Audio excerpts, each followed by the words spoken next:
మన్నవరం సమీపంలో టైల్స్ పరిశ్రమలో జరిగిన అగ్ని ప్రమాదంలో మృతి చెందిన కార్మికులకు ఒక్కొక్కరికి ₹1 నష్టపరిహారం చెల్లించాలని సిఐటి జిల్లా ప్రధాన కార్యదర్శి టి సుబ్రహ్మణ్యం డిమాండ్ చేశారు. తిరుపతి జిల్లా కాళాశ్రీ రూరల్ మండలం మన్నవరం దగ్గర వెల్లంపాడు సమీపంలో ఈరోజు సుధా సోమిని టైల్స్ పరిశ్రమలో గ్యాస్ ట్యాంకర్ పేలి అగ్ని ప్రమాదం జరిగి 2 కార్మికులు చనిపోయారు. 3 కార్మికులకి తీవ్రమైనటువంటి గాయాలయ్యాయి. గాయాలు పడినటువంటి కార్మికులను ఆసుపత్రిలో చికిత్స పొందుతున్నారు. ఈ సంఘటన జరగడం బాధాకర విషయం.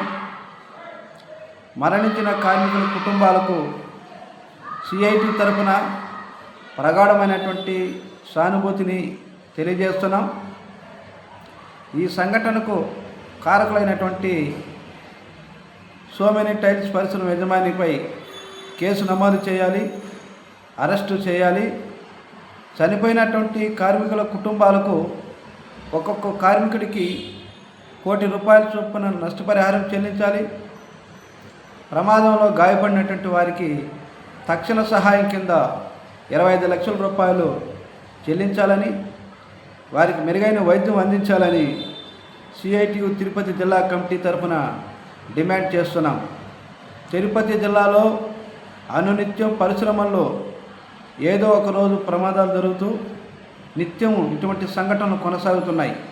దీనికంతటికీ ప్రధానమైనటువంటి కారణం తనిఖీలు నిర్వహించాల్సినటువంటి అధికార యంత్రాంగం ముద్ర నిద్రలో ఉండడం వల్లనే, పరిశ్రమలో పర్యవేక్షణ లేకపోవడం వల్లనే ఇటువంటి ప్రమాదాలు తరచూ జరుగుతున్నాయని సిఐటియు భావిస్తున్నది.